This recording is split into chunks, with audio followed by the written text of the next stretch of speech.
আজি আমাৰ বিশেষ সূত্ৰৰ পম খেদি এই পানীগছ এৰিয়াত আমি এটা ড্ৰাগছ বিৰোধী অভিযান চলাওঁ আৰু এই অভিযানৰ অন্তত আমি এটা চাবোনৰ বাকচত সন্দেহযুক্ত হেৰইন তথা 3জন অভিযুক্ত আৰু এখন মটৰ বাইক পালচাৰ NS 125 জব্দ কৰিবলৈ সক্ষম হওঁ। সেইটো সচৰাচৰ তেওঁলোকে কৰে, বিভিন্ন ধৰণৰ পন্থা অৱলম্বন কৰে পুলিচৰ চেকিঙৰ পৰা হাত সাৰিবলৈ। আৰু আজি আমাৰ সূত্ৰৰ পৰা আমি গম পাইছিলোঁ যে তেনেকুৱা এটা কিবা কৰিব পাৰে। আৰু যেতিয়া আমি বেগটো চেক কৰিলোঁ তাতে এটা বহীৰ থাক পাওঁ আৰু তাতেই ভিতৰত কাটি লৈ বাকচটো তাতে ভৰাই আনিছিল আৰু সেইখিনি আমি উদ্ধাৰ কৰোঁ আৰু জব্দ কৰোঁ। কিমচি ৰায় পনীয়া মহিলা এগৰাকী আৰু ধ্ৰুৱ ৰায় দুয়োজনৰে পুত্ৰ ৰাজ ৰায়, তিনিওজনকে আমি এই ড্ৰাগছ সৰবৰাহত আটক কৰিছোঁ। ইউনিফৰ্মতেই থকা বুলি আমি গম পাইছোঁ।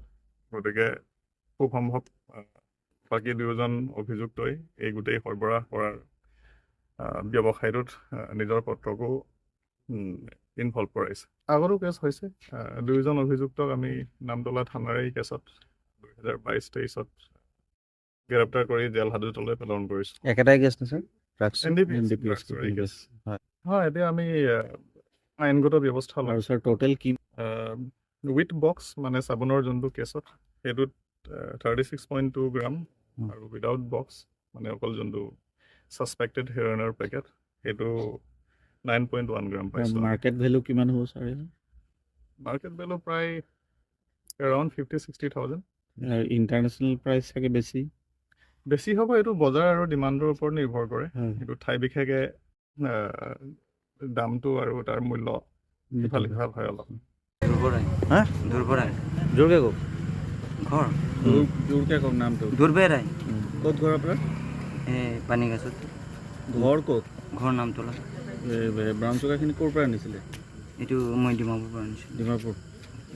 কাৰ পৰা কিনিছিলে ডিমাপুৰ? নগাহাটৰ পৰা আনিছোঁ। নগাৰ পৰা। কিমান টকাত কিনি আনিছিলে? 25,000 লৈছে। 25,000 দি। এইটো আগতো আপুনি এইটো ব্যৱসায় কৰি থাকে তাৰমানে? খাইছিলোঁ ছাৰ মই। তাৰপিছত এতিয়া ইমানখিনি কি কাৰণে আনিছিলে? খাবৰ কাৰণে আনিছিলোঁ। আগতো আপুনি ধৰাও পৰিছে? আগত ধৰা পৰিছে নহয়? হয়, খাইছিলোঁ তেতিয়া টেমা পাইছিলোঁ। এতিয়াও খাই আছে এতিয়া? এতিয়া খাই আছোঁ। আপুনি অকলে খায় নে ল'ৰাটোও খায়? ল'ৰা নাখায়, ই নাখায়। এই ব্যৱসায়ৰ লগত কেতিয়াৰ পৰা জড়িত আপুনি? কিমান দিনৰ পৰা কৰি আছে? ব্যৱসায় মানে মই খাই থকা এতিয়া 3-4 বছৰ। আৰু বিক্ৰীও কৰে বেলেগক? বিক্ৰী নকৰোঁ। নকৰোঁ। কি ক'ব? মই বিক্ৰী নকৰোঁ, খাইছিলোঁ। নিজে খায়? অকল এই কিহত লৈ গৈছিলে ল'ৰাটোৱে? ল'ৰাটো একো নাজানে, মই ফোন কৰি মাতিলোঁ ঘৰৰ পৰা। তো কিতাপত মই ফল্ডিং কৰি ল'ৰাটোক এইটো কিতাপটো লৈ যা, ভাগৰ কিতাপ হয়, ভাইটি ভাগৰ কিতাপ হয়, এইটো ভাইটি ভাগৰ কিতাপটো লৈ যা তই, মই সোণাৰীটো অলপ ৰখি যাম বুলি তাক দি দিলোঁ। তাৰপিছত আমি অ'টত আহিলোঁ। আপোনাৰ লগত কোন আছিলে আৰু? মোৰ মিছেছ আছে। কিতাপত ভৰালে কেনেকৈ? বস্তুটো ভৰালে কেনেকৈ? মই কাটিং কৰি ভৰাইছিলোঁ। কিতাপটো কাটিং কৰিলে? হয়, আৰু টেপ মাৰি দিছিলোঁ। টেপ মাৰি দিছিলে? তাতে ডিমাপুৰতে মাৰিছে? হয়, ডিমাপুৰতে মাৰিছিলোঁ। ডিমাপুৰৰ পৰা কিহত আহিলে? ট্ৰেইনত আহিছিলোঁ। ট্ৰেইনত ক'ত নামিছিলে? বজুত নামিছিলোঁ। তাৰপিছত এইফালে কিহত আহি আছিলে ঘৰত? অ'টত আহিছিলোঁ। অ'টত। ল'ৰাটো ক'ত দি দিলে আপুনি এই পেকেটটো? সোণাৰীত দিলোঁ। সোণাৰীত।